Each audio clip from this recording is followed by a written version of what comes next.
Hey, welcome to the Purple and Bold podcast from Daily News Record and DNR Media. I'm Shane Metlin here again with Catie Harper to discuss JMU sports. And it's, I guess, official kind of the 2025-26 academic year is done. Graduation happened. I think we're starting to get athletes for the next year, some of the newcomers and everything arriving on campus, everything. So we're wrapping up a little bit of another year of JMU sports, which has some successes, some disappointments and things. But, we'll talk a little bit about, just kind of wrapping up the year, then some of the things that are on the horizon for JMU, including I talked about a little bit last week with a big game coming on the future football schedule. But we'll get a little more in depth on that because I know you talked to people, over at Bridgeforth here more recently. So, guess first off, let's just talk a little bit your overall impressions. Was this a good year for JMU sports overall? When you factor in an NCAA tournament appearance for women's basketball, a college football playoff appearance, another NCAA tournament run for lacrosse, but then maybe some other disappointments in some other sports that didn't go quite as well as maybe they were predicted to, or just the expectation for JMU. Yeah, I think you have to look at it as a good year. Obviously, I think sometimes people still look back on that 2023 to 24 school year, and obviously the football team gets into a bowl game isn't really in the consideration for a New Year's Six bowl because of everything going on in the transition. And people kind of, I think, have maybe used that as a benchmark year, especially when you look at baseball making a regional final. I would say that year is maybe a little bit of an outlier, but when you look at what JMU was able to do across the board in the sports department this year, I think it was a good year and maybe what you can expect year after year from a certain amount of teams winning the conference title, making postseason runs. But I think it's hard to negate how big and how important of a year it was for programs like the football team making the college football playoff, becoming the first in the Commonwealth of Virginia to do so.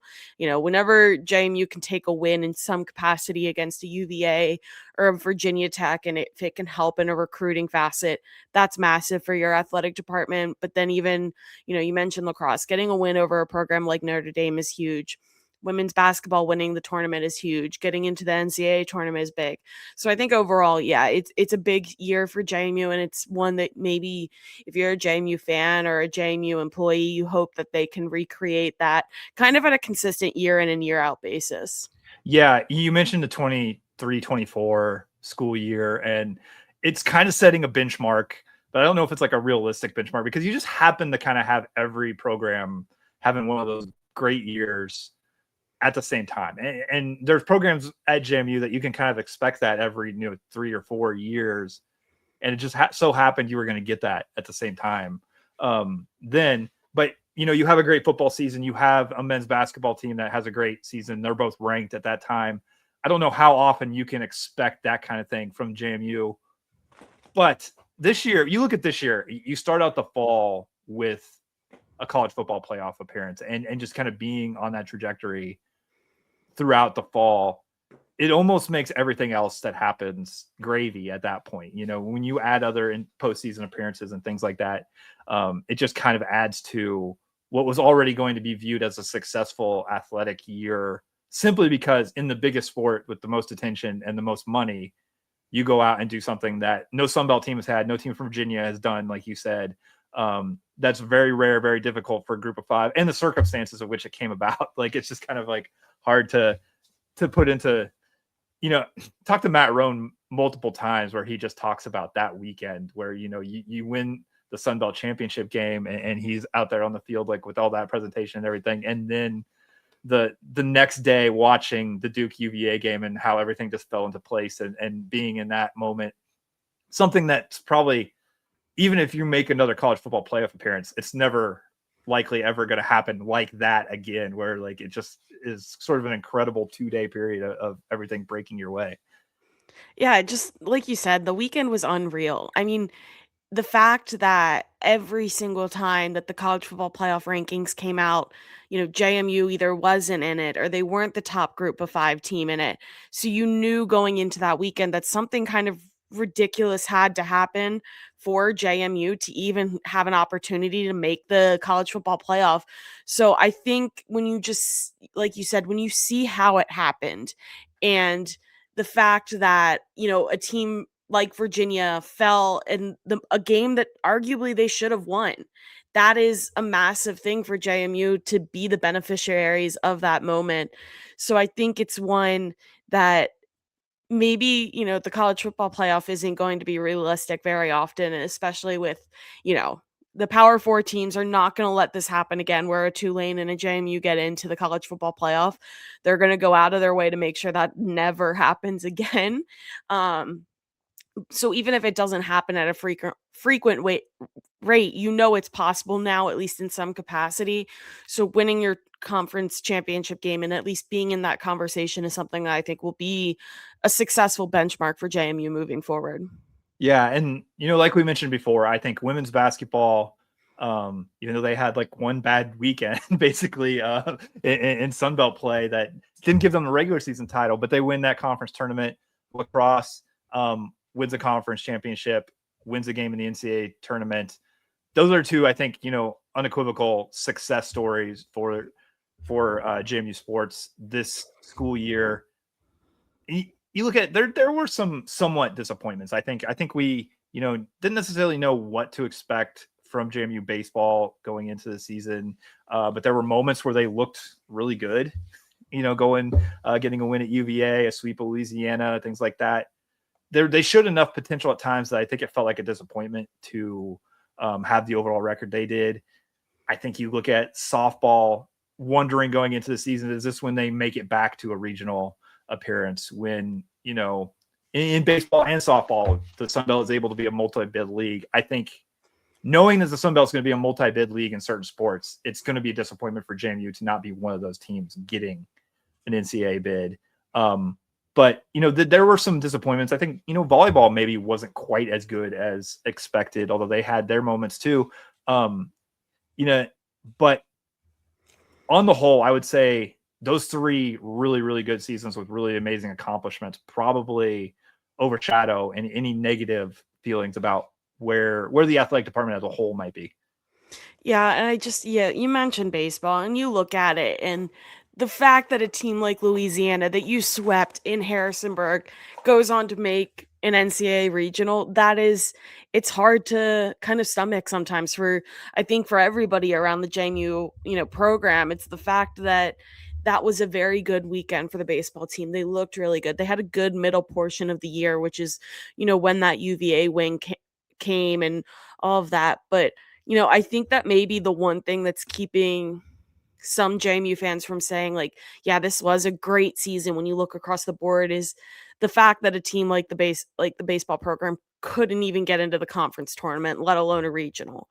That is a hard one to swallow, where you're one of those few teams that's sitting on the outside and watching that end of season tournament go down. And so, when that kind of happens, and I think maybe that's the recency bias of it too. It's like the last thing that did happen for JMU fans to look at. I think that's like the one area where you're like, if we can get that switched around and fixed heading into next year, maybe it's easier to look at an entire calendar year as a good season for JMU athletics.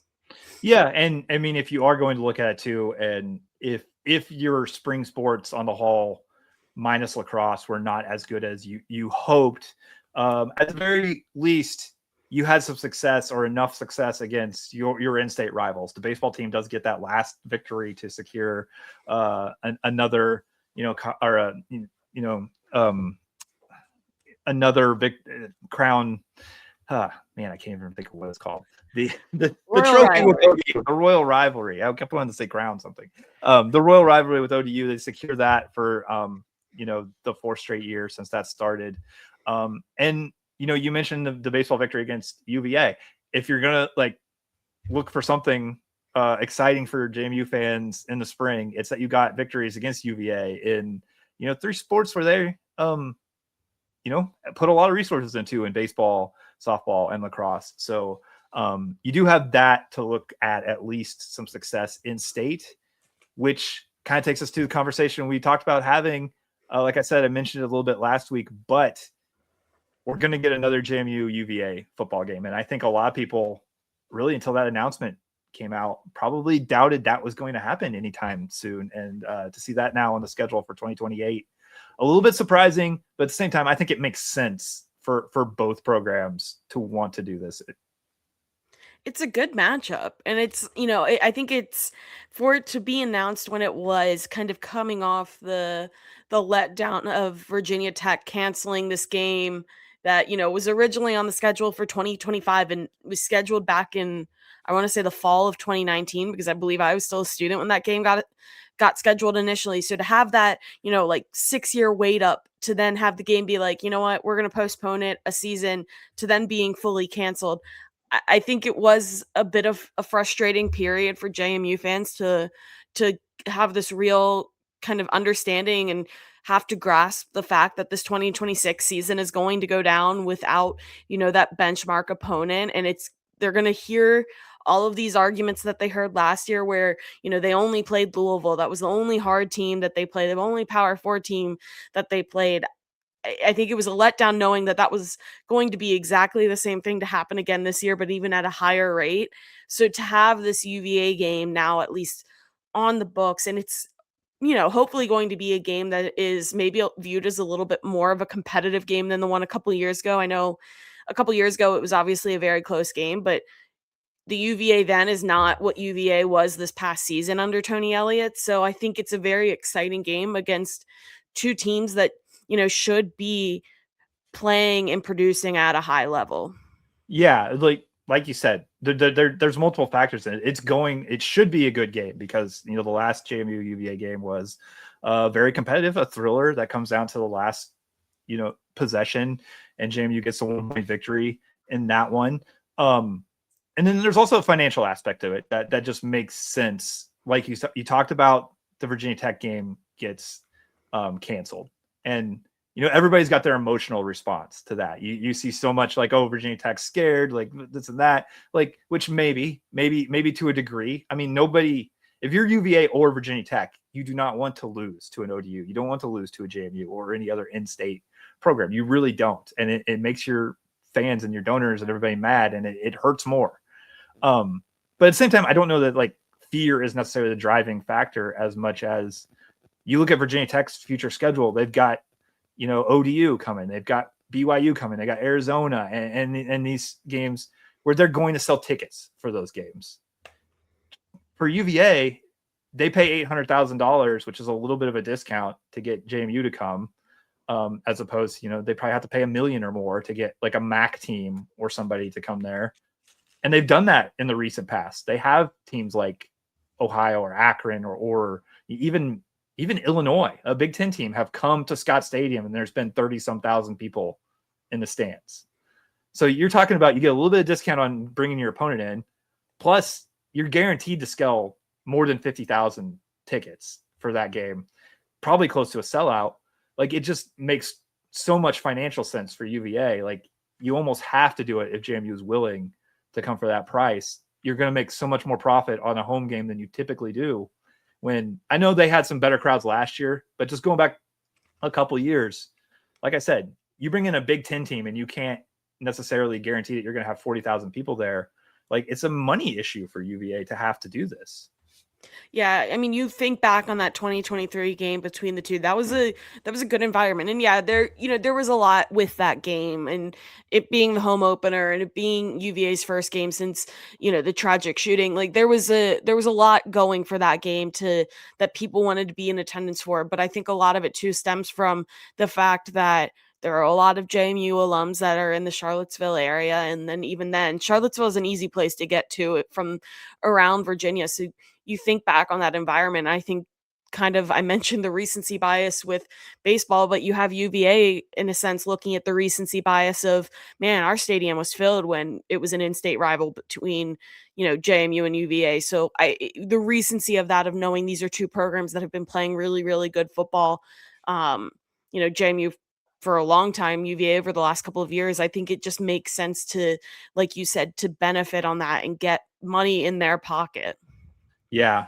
And, for JMU, like, we've talked about it in multiple sports, but, basketball and football and anything, like, if you can get a Power Four program, particularly an ACC program, on the schedule for JMU is just absolutely huge, because those are generally bus rides, save the cost a little bit. You get some of your fans to go there. It's teams that your fans recognize, and it's just really hard to schedule those games. Like I said, nobody wants to pay JMU $1 million or more to come to their place and then possibly lose to them. Like, if you're gonna like buy a game, you want to buy a win. And right now JMU is in that position where they could potentially beat a lot of teams. And so scheduling has been very difficult for JMU. It's a coup to get a game like this on the schedule, whether it's UVA, whether it's Wake Forest, or anybody like in the ACC. It's something that they really want to do. And now you're looking at the future schedules where this coming season, this coming fall, a little bit of disappointment there's not a P4 program on this schedule, but you got them locked down for the next several years, like past 2030. What is it, 2031, 2032 now, where like they've got a Power Four program on the schedule. Not to say that those teams won't necessarily try to buy their way out of those games, but at least they're buying their way out, and it's going to cost them and line JMU's pockets if it happens. So right now, I think, there are fans who expect JMU to like get a home game like that, which is just not going to happen. But right now, I think the future schedules line up about as well as JMU could possibly hope for. You got some massive paydays going to places like UCF and Maryland, and you've got these games like UVA that fans just really want to see. And I mean, we talked about it when that game was initially canceled with the Virginia Tech game, but as soon as the ACC announced that they were playing another conference game, that the JMU game was never going to happen. They were not going to cancel the ODU game. I mean, you had the recency of them losing to ODU, so you probably want to have a comeback game against that. But even then, you look at the relationship factor. Okay, you brought in James Franklin, who was his former coach or assistant coach on his staff, Ricky Ronnie. He's not going to cancel a game against his friend Ricky Ronnie. So that JMU game was just, as soon as the cards started folding, it was never going to happen. And I know it doesn't make it any easier to swallow for JMU fans who have been waiting a long time to see that game played.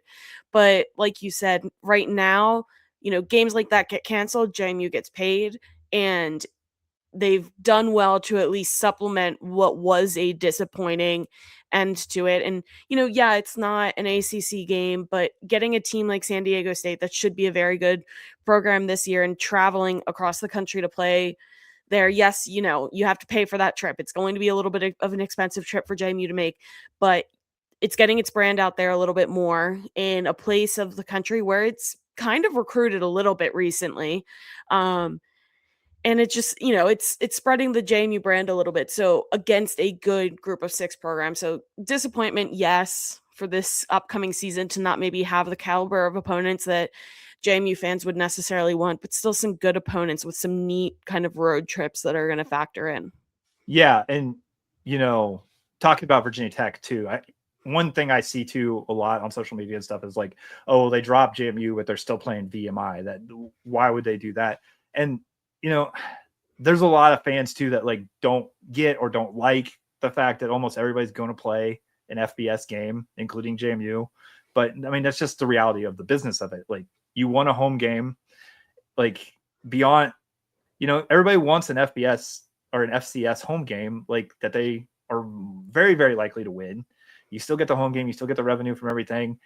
You maybe get some backups in the game. You maybe like, if it all goes well, like it's more or less an easier week that helps you prepare for later in the season. And, those FCS games aren't going away anytime soon, unless whatever's happening in Washington right now or everything like just really shakes things up. But like, as college sports is structured right now, those FCS games just aren't going away. Everybody wants to play one. So like, it's not even apples to apples comparing like if they're going to play JMU or if they're going to play VMI. Like they're not the same game. They're not in the same slot for what Virginia Tech or anybody else is trying to do with their non-conference. Yeah, if you looked at it, was their non-conference was VMI, ODU, JMU, Maryland. Maryland had to stay on the calendar because of they have to play another Power 4 out of conference game. So Maryland has to stay. So you're left with ODU, VMI, JMU. And like we both said, ODU and VMI had a lot more going for them in terms of positive relationships. Hopefully, if you're Virginia Tech, turning it around and beating ODU after they pretty much embarrassed you a season ago and led to your former coach getting fired, and then VMI should, by all accounts, go toward your bowl eligibility as your one FCS win. So they're just, yeah, there shouldn't have been much hope that that JMU game was going to make it through kind of the slaughter. Yeah.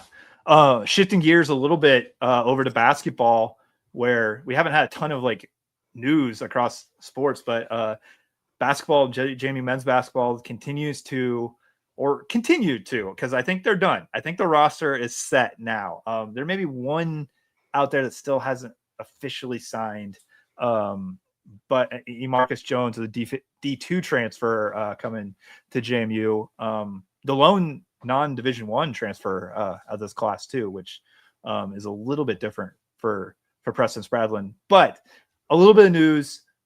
Adrian Myers is sort of a local product coming back home, although he's been a little bit all over the place. Started at Mississippi State, didn't play much there, transferred to San Jose State last year, where really played well down the stretch for them. They were not a great team, but they looked better down the stretch, and Myers averaged about 11 points for the season, but was averaging close to 19 points a game the last 9 or 10 games of the season. Looking really good. So a 6'6" kid from outside of Winchester coming back to the Valley seems like a good pickup for JMU. And it also marks a little bit of a roster shakeup because, like I mentioned, one player hasn't signed yet. Another one who hadn't signed was Daniel Johnson, who was a Hampton transfer who announced he was committed to JMU, but that didn't come to fruition. Something along the lines as far as just like being able to transfer and get all the paperwork done and everything didn't happen, which opened the door for Adrian Myers to come to JMU. Similar size, similar production, but probably in a better league. The Mountain West is a pretty good basketball league. So I think JMU fans have to be pretty excited about that, to see one, not only a good player in the transfer portal, but basically a local product coming from just about an hour up the road in Stevens City. Yeah, I mean, it's I think I was sending you tweets that day. It's usually whenever a basketball tweet comes through, I send it right to you just to make sure you've seen it. But definitely an interesting one to see, maybe a transfer not come to fruition. And there were some people excited about it. They thought the Hampton transfer was going to fit in well. But yeah, like you said, I think there is always an added bonus when you can bring someone in that maybe, yes, isn't local specifically to Harrisonburg, but an hour away and grew up knowing at least what JMU was and kind of, possibly being to a game and things like that. I think it's hard to diminish kind of the importance of that, of having some local kids on the team. Yeah, and you talk about Daniel Johnson, like, the reaction to him. I think that was viewed as a pretty positive pickup. He probably wasn't more of like a rotational guy, probably coming to JMU from Hampton, where he also averaged about 11 points a game. But, I would say the Mountain West is a better league than the CAA at this point. And, I think that was viewed as like a good pickup, but somebody who was probably going to be in the rotation fighting for some minutes, somebody you hoped could be like a good rebounder for you. You add Myers, who I think now probably becomes one of a handful of guys you expect to really put up some points, maybe battle for a starting spot this team. You look at it, the roster construction overall, I think, just came together in a different way than it did last year, where there was a lot of scrambling, frankly, like after missing out on people, trying to find some guys who could score, really even 6-7 games into the season, you didn't know who like the primary like scorers outside Justin McBride were going to be. You look at this roster, Preston Spradlin is really high on KJ Wyndham, transfer from Northwestern. He's going to be one of the guys who has the ball in his hands a lot, and they look to produce offense. Gage Lattimore averaged about 17 points a game at NC Central last year. He's going to be somebody they expect to put up points. Maybe somebody like a Brandon Lee. But then I think you probably throw Adrian Myers into that role of the newcomers, because I'm not even mentioning Preston Fowler, who I think is probably going to make a jump stat-wise coming back. But I think those are the people you probably expect to be on the court a lot, have the ball in their hands a lot, and consistently put up double figures for you scoring. And you're just going into the season kind of knowing what to expect, or at least thinking you know what to expect from a lot more players on this roster than last year, where it was just really like, okay, I have no idea who's going to start. I have no idea like who to expect to average 15 points a game, or what to expect from any of these people. The roles, they haven't even arrived on campus, and it seems like the roles are a little more clearly defined for this group. Yeah, just even watching it all come down the way you're describing it, it really did come off so much more calm this offseason. I think last year we all kind of felt the scramble even before, you had chances to talk with Spradlin about it. I think everybody could just kind of sense it a little bit of how hectic it was maybe around the program to complete the roster. So this year it definitely just it really did seem more not relaxed, because I feel like relaxed maybe makes it sound like they weren't intentional with it, but maybe it's kind of feel the calmness is coming from maybe a little bit more of a prepared mindset from before the season even ended. There was a little bit more of an idea of, guys that could be entering the portal, guys that they may want to keep an eye on if they will enter the portal. It just overall seemed like a much calmer off season in terms of getting good pieces and not having to kind of battle some of or some of JMU's peers to get these kind of this caliber of player. Yeah, and I mean, it really comes down to almost like having a draft board in the NBA or NFL, where you've got your list of guys at each position, and it's like, okay, who's going to be available to us? Whether, if you're in the NBA, it's like, who's going to be available to us, the number 15 pick. At JMU, it's like, who's going to be available to us at like the money we have to spend at this. And so, they have their board, they had their top guys, and I'm told Lattimore and Wyndham were really at those guard spots, were the two that were at the top of their list. They got them to come visit. They got them to commit right away. And then once they had that, they knew what their budget for the rest of the roster was going to be, and they were able to like really fill out quickly, what they wanted in other spots, and didn't have to go too far down their board, like really at any position, which I think is a much different scenario than last year. Yeah, and again, like it was noticeable, and I think you saw it maybe on the football side for a few years where obviously it's a bigger pool of players that you're bringing in, so there's more of an opportunity to be excited about a guy because there's just a higher rate of players coming in. But I think this spring portal haul for basketball, mindset wise, and watching the reaction of fans, kind of mimics maybe some of those big players that, Bob Chesney staff was able to bring in, or Billy Napier even over his first kind of couple months with the program. I think you're seeing that excitement from fans that we've seen quite a bit on the football side in terms of the transfer portal. Yeah. Well, that's just going to about do it for us this week. As things begin to slow down a little bit. Yeah, I think this summer, like pretty soon, we're going to start really looking. This was a kind of a look back. We're going to be looking ahead to, what to expect from, JMU football and basketball and other sports going ahead to next year. So we'll go ahead and wrap this one up. You've been listening to another episode of Purple and Bold from DNR Media Daily News Record. Please go ahead, like and subscribe, and all that stuff. And thanks for listening.